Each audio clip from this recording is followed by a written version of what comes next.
নমস্কার বন্ধুরা, welcome to my channel জয় বুম বাবা। আশা করি সকলে ভালো আছেন এবং সুস্থ আছেন। আজ বলবো প্রেমিকা বশীকরণ প্রমাণিত টোটকা কৌশল। চলুন তাহলে মন্ত্রটি শুরু করা যাক। লাল কিতাব হলো ভারত উপমহাদেশের সবচেয়ে জনপ্রিয় তন্ত্রমন্ত্রের বই। লাল কিতাবে উল্লেখিত টোটকা বিদ্যা সমগ্র ভারতে বিখ্যাত এবং সেগুলি অনেক জায়গায় ব্যবহৃত হয়। যদিও লাল কিতাবের কার্যকরী টোটকা প্রয়োগে অনেক ধরনের কৌশলের কথা বলা হয়েছে, কিন্তু আমরা যে কৌশলগুলির কথা বলবো তা হলো বশীকরণ। লাল কিতাবের প্রমাণিত এই টোটকা মন্ত্রগুলো আপনার ভাগ্য পরিবর্তন করতে পারে।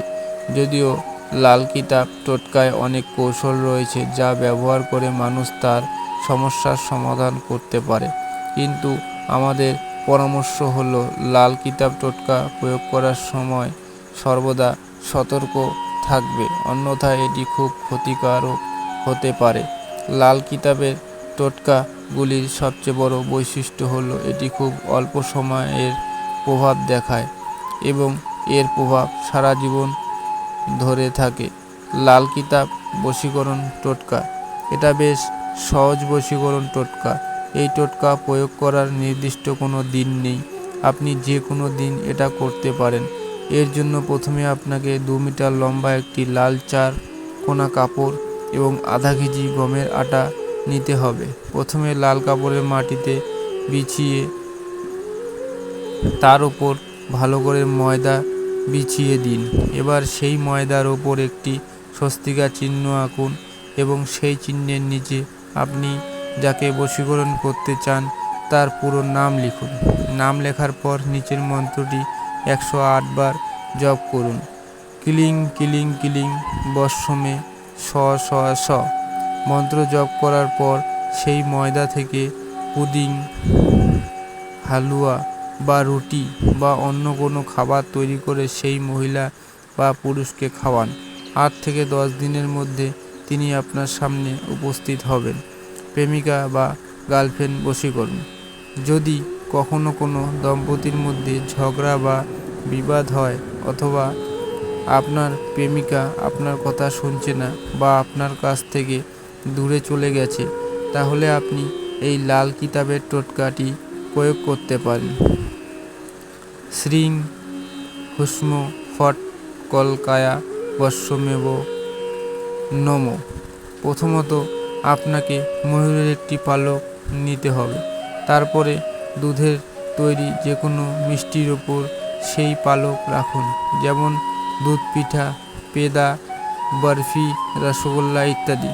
এটি রাখার পরে উপরে উল্লেখিত মন্ত্রটি 551 বার জপ করতে হবে। জপ করার পরে সেই মিষ্টি খাবারে 51 বার ফুঁক দিন এবং 24 ঘন্টার মধ্যে আপনার স্ত্রী বা প্রেমিকাকে এই মিষ্টি খাওয়ান। অল্প সময়ের মধ্যে আপনি দেখতে পাবেন যে আপনার প্রেমিকা বা স্ত্রী আপনার সমস্ত কথা মানতে শুরু করবে। গার্লফ্রেন্ড বশীকরণ টোটকা। যদি আপনি আপনার গার্লফ্রেন্ডকে বশীকরণ করতে চান, তাহলে সেটা করার জন্য আপনাকে লাল কিতাবের সঠিক টোটকা বিধিগুলো গ্রহণ করতে হবে। এটি করার জন্য আপনার গার্লফ্রেন্ডের ডান পায়ের মাটি বা পায়ের নিচের মাটি নিয়ে যে কোনো বুধবার একটি ছোট মধুর পাত্রে কৌটা বা বয়াম রেখে নিচে দেওয়া মন্ত্রটি 108 বার উচ্চারণ করুন এবং সেই পাত্রটি একটি লাল কাপড় দিয়ে পেঁচিয়ে নিন এবং এটি আপনার বাড়ির ভিতরে কোনো নিরাপদ স্থানে লুকিয়ে রাখুন। ওং হ্রিং হ্রিং ঠ বৎসমুখ ঠ। যতক্ষণ সেই পায়ের মাটি সেই মধুর সাথে সেই পাত্রের ভিতরে আপনার বাড়িতে থাকবে, ততক্ষণ আপনার প্রেমিকা আপনার নিয়ন্ত্রণে থাকবে। তবে এই ধরনের কাজ করতে প্রথমেই গুরুর অনুমতি প্রয়োজন। অনুমতি নিতে যোগাযোগ করুন বুম বাবার সঙ্গে স্ক্রিনে দেওয়া নম্বরে হোয়াটসঅ্যাপের মাধ্যমে। তো বন্ধুরা, আজ তাহলে এতটুকুই। দেখা হবে আবার নতুন কোনো ভিডিও নিয়ে। আজকের ভিডিওটি ভালো লাগলে অবশ্যই লাইক এবং শেয়ার করবেন এবং সাবস্ক্রাইব করে আমাদের পাশে থাকবেন। ধন্যবাদ।